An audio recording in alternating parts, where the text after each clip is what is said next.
con no crítica exactamente, no, pero sí una voz que se alce en pos de la verdad, que sea una forma de denunciar las corruptelas o corrupciones, llamadlo como queráis, que hay en el ejército, que está establecido desde principio hasta fin en todos los estamentos de la sociedad, que por supuesto el ejército no se libra de ellas. Bueno, yo no voy a hablar mucho porque a quien se ha venido a escuchar y a quien de verdad merece la pena escuchar es a Luis. Entonces, volver a daros las gracias por asistir, y sin más le paso la palabra a Luis para que nos cuente, porque tiene muchas cosas que contar y la verdad es que son realmente algunas de ellas escalofriantes. Gracias. Adelante, Luis. Muchas gracias. Muchas gracias a todos por venir. Viernes por la tarde. Siempre que veo un viernes por la tarde y veo gente en las presentaciones, la verdad es que me alegra mucho. Muchas gracias por la organización, por supuesto. No es fácil que este tipo de temas desgraciadamente lleguen a la ciudadanía. Ya veréis que este libro, En la guarida de la bestia, es un libro muy duro. Yo creo que es quizás de los que he escrito es el más duro. Ya os anticipo que el mes que viene tengo un nuevo libro en el mercado, también sobre el ejército. Este es el último ya no os voy a dar más la brasa. Después de este quinto libro del ejército ya me voy a dedicar a otra cosa, que yo creo que he cumplido un ciclo. Pero tanto este libro como el siguiente eran yo creo dos pequeños desvíos que tenía que realizar. Este libro es el único libro que existe sobre la situación real de la mujer en el ejército en el año 2020. Nadie más ha escrito nunca sobre la situación real de la mujer en el 2020. Como os podéis imaginar, en mi caso hay muchas personas que se ponen en contacto conmigo contándome muchísimos problemas que tienen o que viven dentro de las Fuerzas Armadas. Y muchas de estas personas son mujeres que me han contado diversos casos. Yo he vivido en directo, tristemente, en estos 6 años, personas que se han intentado suicidar, que mientras me estaban escribiendo en WhatsApp se han intentado suicidar, que después de escribirme en WhatsApp se han suicidado y lo han consumado además. Es decir, he vivido una enorme cantidad de circunstancias, porque detrás de todas estas cifras hay personas sufriendo, ¿no? Y esto es algo que muchas veces se olvida. Fijaros, la lógica de este libro, antes de que entremos a valorarlo, es que en el espectro mediático español tenemos una gran parte que es sobre todo un predominio de medios conservadores. Después, por supuesto, también hay ultraconservadores, pero bueno, medios conservadores. Después hay otro gran núcleo de medios de centro izquierda, que evidentemente nos intentan situar como medios de izquierda, y después hay medios propiamente progresistas, que ocupan, como os podéis imaginar, un porcentaje o tienen una cuota de mercado muy, muy pequeña. Bien, todo lo que tiene que ver con el ejército no tiene prácticamente cabida, más allá de lo folclórico, dentro de los medios de comunicación conservadores. Por ejemplo, Ana Rosa Quintana, Susana Griso, etc.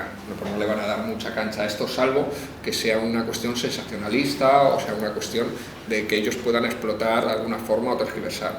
Después tenemos estos medios que son más o menos de centro y que se nos presentan como medios de izquierdas, es decir, por ejemplo, El País, el diario El País, o la cadena La SER, que intenta mantener una posición más o menos progresista y que está situada más o menos en el centro mediático. Y después ya tenemos los diarios propiamente de izquierda. Ya veréis por qué os estoy contando esto, ¿no? Diarios como, por ejemplo, Público, el diario.es, etcétera, que son diarios más o menos o claramente progresistas, ¿no? Bien, cuando yo empecé toda esta andadura en los medios conservadores, os podéis imaginar que hablar del ejército es algo muy complejo, ¿no? Entonces, al principio, por lo folclórico que resulta un poco mi figura, se podía hablar de esto en más o menos todos los medios. Después El ejército, la cúpula militar, defensa, hicieron un trabajo muy bueno y consiguieron que se dejara de hablar de estos temas en los medios conservadores. Bien, en los medios de centro os podéis imaginar que enseguida también fue muy complejo, medios como El País o la SER han dado o dan la difusión justa a estas cuestiones. En el libro además se explica la diferencia que existe entre contar estos casos, que ya veréis que muchos de los casos están contados en medios de comunicación, e informar realmente de lo que sucede en las Fuerzas Armadas, ¿no? Y después están los medios de izquierda. ¿Por qué cuento esto? Porque en toda esta batalla que yo estoy más o menos librando, o que muchos estamos librando para dar a conocer lo que pasa en el interior de las Fuerzas Armadas, nos encontramos con que hay un punto de inflexión muy sorprendente, que es el verano pasado. Junio del año 2018 entra el Partido Socialista al poder. ¿Y qué nos encontramos? Este libro sale en mayo del 2019. Nos encontramos que medios que antes daban una cierta cobertura a las denuncias que yo realizaba dejan de darlas porque entienden que este tipo de denuncias ahora erosiona al gobierno. ¿Qué significa? Claro, el gobierno ya no es el del Partido Popular. Hablar mal del ejército ya daña al Partido Socialista, y como daña al Partido Socialista, eliminamos este tipo de libros, de tal forma que cuando yo presento, por ejemplo, este libro en el diario.es, que me parece que es un medio claramente progresista, en el cual hablar de la mujer y del ejército tiene, bueno, pues puede tener una cabida, no es ABC, te encuentras con que rechazan el hablar de este libro en el diario.es, por poner un ejemplo, ¿no? ¿Por qué? Porque ya gobierna el Partido Socialista y esto supone erosionarle, ¿no? Incluso en otros programas que no voy a nombrar, pero bueno, son muy numerosos. Y algo que me aterra es que a día de hoy hay una coalición de centro-izquierda, muy escorada al centro, y puede ser terrible que este siguiente libro que saque ya ni siquiera sea comentado en los medios progresistas, es decir, ya ni en los conservadores, ni en los de centro, ni en los progresistas. Pero bueno, por suerte, gracias a las redes sociales, los libros se van difundiendo, los libros se van vendiendo y la historia va llegando. Pero bueno, no deja de ser triste, porque ya veréis cuando analicemos un poco este libro, es un libro absolutamente, o para mí ha sido absolutamente repugnante de escribir, porque es repugnante los casos que hay, y es durísimo lo que están viviendo las mujeres dentro del ejército. Bien, el libro es un libro muy accesible, ya veréis, porque bueno, entre otras cosas yo soy muy accesible, no me pidáis mucho, como es militar, no puedo dar mucho más, y me alegro además de poder escribir libros accesibles. Es un libro muy accesible, es bastante cortito. En una primera parte lo que he hecho es un ejercicio muy sencillo, que es reunir unos 40 casos de mujeres que han sufrido diferentes tipos de acoso, agresión sexual e incluso violación. Algo que no nos podemos imaginar es que en el ejército se han producido violaciones. Y sencillamente empezar a analizar esos casos y ver qué pasaba. Es decir, qué le pasa a una mujer cuando sufre un acoso, una agresión sexual, una violación dentro de las Fuerzas Armadas y cuando decide denunciarlo. Bien, el resultado es terrible. En primer lugar, os podéis imaginar que el primer elemento con el que se encuentra una mujer cuando va a denunciar un acoso, una agresión sexual, una violación dentro de las Fuerzas Armadas es una terrible oposición del sistema. Es decir, el sistema activa una maquinaria enorme para intentar impedir esa denuncia. Este es el primer paso. En muchos casos incluso es una maquinaria que se activa por medio de personas que lo hacen con total ingenuidad, en el sentido de, oye, mira, no denuncies porque vas a destrozar tu vida. Es decir, es algo, además, que en vista de los resultados que se demuestran en el libro, pues es algo absolutamente constatable. Bien, esto es lo primero que sucede. ¿Y qué nos encontramos cuando analizamos las denuncias? Nos encontramos que en los últimos 3 años se han producido 90 denuncias por acoso, agresión sexual o violación dentro de las Fuerzas Armadas. ¿Esto qué supone? Esto supone entre 4 y 8 veces más que en la sociedad. Es decir, una mujer en un cuartel militar tiene entre 4 y 8 veces más probabilidades de ser acosada, agredida sexualmente o violada que en la sociedad. Y este es un dato absolutamente contrastable. Este dato, cuando yo se lo llevo a varios medios de comunicación para que lo publiquen, no lo publican ninguno, y cuando hablo con Onda Cero de Julia Otero para que lo publiquen, me dicen que de dónde he sacado esa fuente. Digo, ¿de dónde he sacado esa fuente? Del Ministerio de Defensa y del Ministerio del Interior y del Ministerio de Justicia, es decir, saca las cuentas y cuando quiera nos ponemos a sumar y a restar y a dividir, no tiene mucho misterio. Bien, evidentemente ya gobernaba el Partido Socialista, ya estaba Margarita Robles, entonces ya todo lo que antes valía para erosionar al PP ya no se le podía explicar a la ciudadanía. Es decir, a la ciudadanía no se le podía explicar que en las Fuerzas Armadas en los últimos 3 años la tasa de acoso, agresiones y violaciones ha sido entre 4 y 8 veces superior a la normal. Bien, ¿y cuál ha sido la tasa de condenas dentro de las Fuerzas Armadas? Pues de los últimos 90 casos, 1. De los últimos 90 casos denunciados, 1. Desde que la mujer se incorporó a las Fuerzas Armadas estamos hablando de entre un 5 y un 8% de condenas. Es decir, en principio es un 5%, yo he analizado todos los datos que existen al respecto y prácticamente todos los casos, y lo amplío hasta un 8% porque evidentemente como estoy hablando de un tema muy delicado y no quiero que nadie me pueda atrapar en ningún dato, el problema es que hasta el 31 de diciembre del 2015 las denuncias y casos de acoso y agresión sexual y también violación se incluían dentro de un apartado que era el abuso de autoridad. Y el abuso de autoridad no solo contiene los delitos de naturaleza sexual, sino muchos otros. Por lo tanto, lo podemos elevar incluso hasta el 8%. Bien, el 8%, que es en el mejor escenario, y en los últimos 3 años estamos hablando del 1%, el 8% significa que las probabilidades de condena son bajísimas. Bien, tenemos, por un lado, un aparato que se pone en marcha cuando la mujer quiere denunciar, y tenemos que cuando la mujer denuncia entre 4 y 8 veces denuncias más que en la sociedad, y tenemos que la tasa de condenas es del 5%. ¿Esto qué significa? Que hay muy pocas posibilidades reales de conseguir una condena. Bien, ¿y qué ha pasado con los condenados? Porque ese es el segundo ejercicio. Ya hemos interpuesto la denuncia, ¿qué ha pasado con los condenados y qué ha pasado con los denunciantes? Con los escasos condenados que existen en las Fuerzas Armadas, lo que ha pasado es que siguen dentro de las Fuerzas Armadas.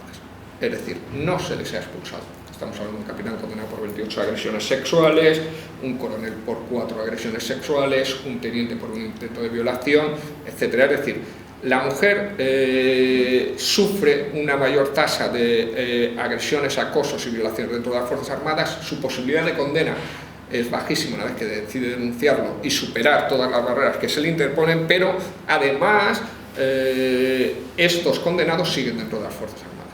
¿Y qué sucede con las mujeres que son expulsadas de las Fuerzas Armadas? Normalmente, según los estudios, los datos que yo he realizado, la mayoría de las mujeres terminan abandonando las Fuerzas Armadas por bajas psicofísicas. ¿Por qué?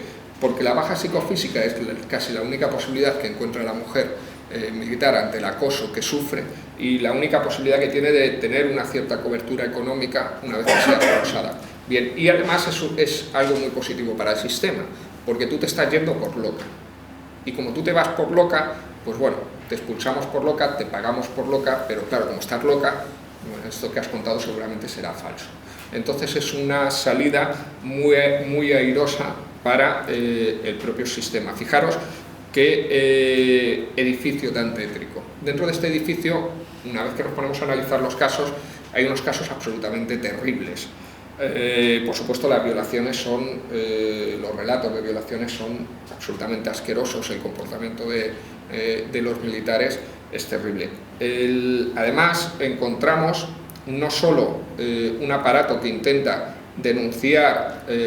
aplastar ese intento de denuncia, silenciar esa posibilidad de denuncia, sino además encontramos un aparato que permanentemente es conocedor de lo que sucede, pero que no hace nada al respecto. En la mayoría de los casos, las mujeres han puesto en conocimiento de sus mandos lo que estaban sufriendo sin que ninguno de sus mandos reaccionara. Bien, os voy a contar los 2 casos de condenas de militares condenados que han sido expulsados dentro de las Fuerzas Armadas para que vosotros juzguéis cómo funciona el sistema. El primer caso, que era el único caso hasta hace escasamente unos meses de militar expulsado de las Fuerzas Armadas, se trata de un militar que no es que tuviera la osadía, y ya veréis que me estoy refiriendo correctamente a este término, no es que tuviera la osadía de acosar, agredir sexualmente o violar a una mujer, es que tuvo la osadía de hacerlo a una mujer que estaba por encima de él en el escalafón. Entonces, en la resolución militar no se le condenó solo por la expulsión, sino que se consideró que había cometido un delito pluriofensivo, es decir, que el afectado no era o la afectada no era esa mujer que había sufrido ese acoso, esa agresión sexual, sino la principal afectada era la disciplina. Es decir, este militar había roto la disciplina. Fijaros que normalmente el componente que funciona en la sociedad es justo el contrario, es decir, es el componente de poder el que se castiga, porque evidentemente cuando tú tienes poder, estás por encima de una persona, puedes condicionar su vida, puedes condicionar sus turnos, sus condiciones laborales. Ese es el elemento que se castiga. En las Fuerzas Armadas es al revés, es decir, el intentar agredir sexualmente a una militar que está por encima de ti en la graduación, eso está castigado porque afecta a la disciplina, no a la mujer. La mujer importa un pimiento. Bien, el segundo caso, que es absolutamente terrorífico porque describe y relata perfectamente a prácticamente todos los actores que se encuentran dentro de las Fuerzas Armadas, es el de una mujer que estuvo sufriendo durante más de 2 años como un subteniente, un suboficial, la encerraba en el despacho y se masturbaba delante de ella a razón de 15 episodios al mes. Un mes tiene 22 días laborables en el mejor de los casos, o sea que os podéis imaginar que prácticamente todos los días del mes este hombre cerraba la puerta del despacho y se masturbaba delante de ella, y esto os podéis imaginar que no era un episodio insólito, es decir, tras esto había todo tipo de acoso sexual verbal, todo tipo de proposiciones, todo tipo de tocamientos, etc. Bien, esta mujer, absolutamente desesperada, se puso varias veces en contacto de sus mandos para explicarles la situación, concretamente de un comandante y de un teniente coronel. Por supuesto, nadie la hizo caso, y no solo es que nadie la hizo caso, o no es que no la hicieran caso, sino que además ninguno tuvo el nivel mínimo, desde mi punto de vista, de inteligencia y de empatía para cambiar a esta mujer de despacho. ¿Por qué? Porque evidentemente existe dentro de las Fuerzas Armadas, igual que dentro de esta sociedad tan masculina, existe de alguna forma la leyenda urbana de que la mujer siempre miente en este tipo de casos, con lo cual la mujer se encuentra obligada a un enorme esfuerzo para demostrar la verosimilitud y la veracidad de sus denuncias, pero claro, es que te venga alguien y te diga que su mando se está masturbando delante de ella, desde luego, ofrece poco lugar a la duda. Es decir, te puedes llegar a inventar muchas cosas, pero inventarte algo así es muy terrible. Bien, el caso de esta mujer es que finalmente, os cuento el final y ahora retomamos la línea cronológica de lo que sucedió. Al final es que esta mujer terminó con estrés postraumático.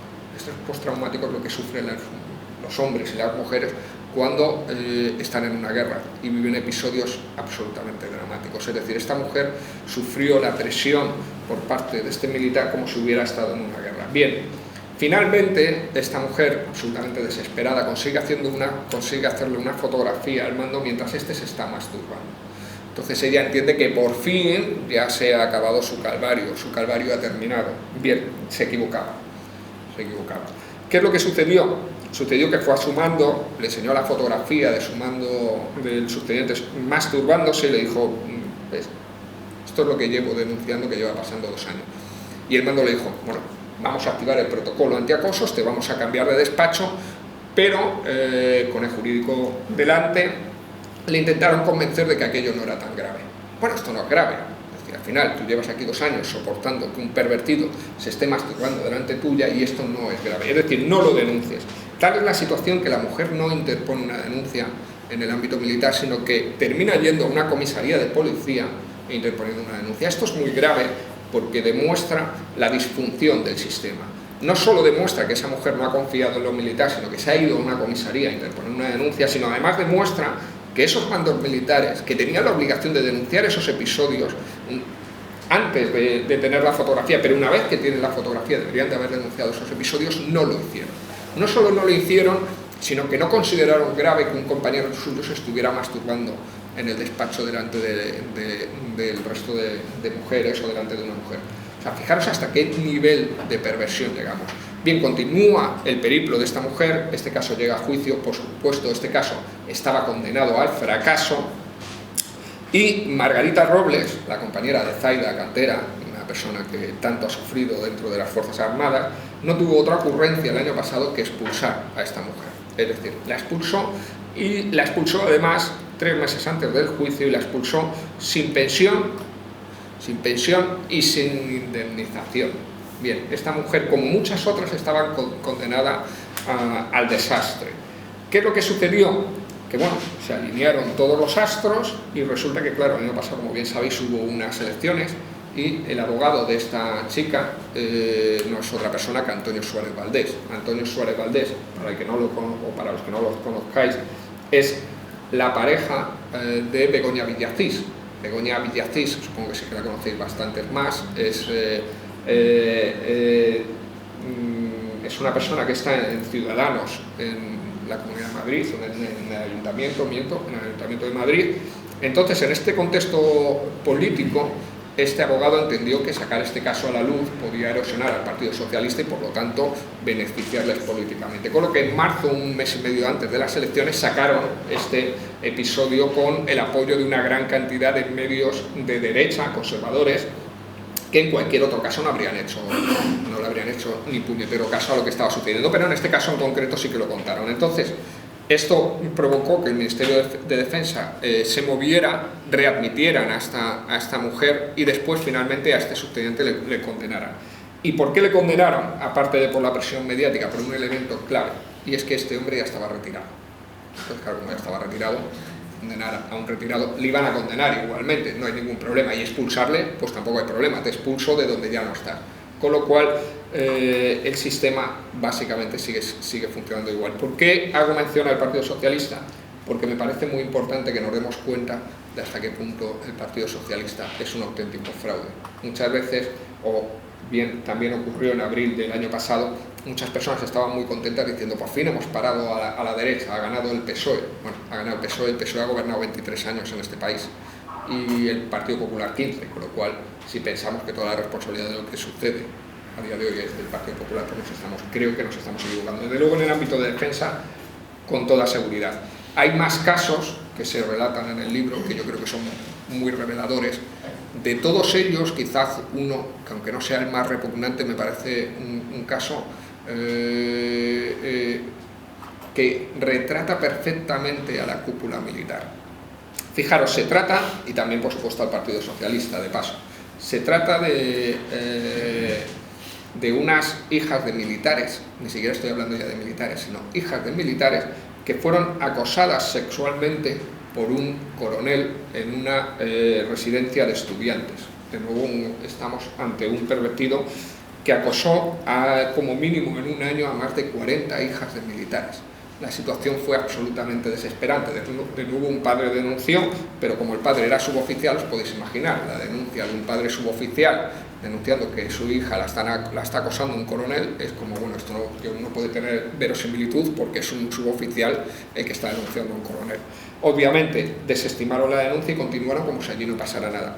Las chicas estaban tan desesperadas que dormían por las noches atrancando las puertas con los muebles, que se encerraban e iban solas por los pasillos, que estaban absolutamente aterradas cuando entraban en los baños porque este hombre se colaba en los baños mientras ellas se estaban duchando.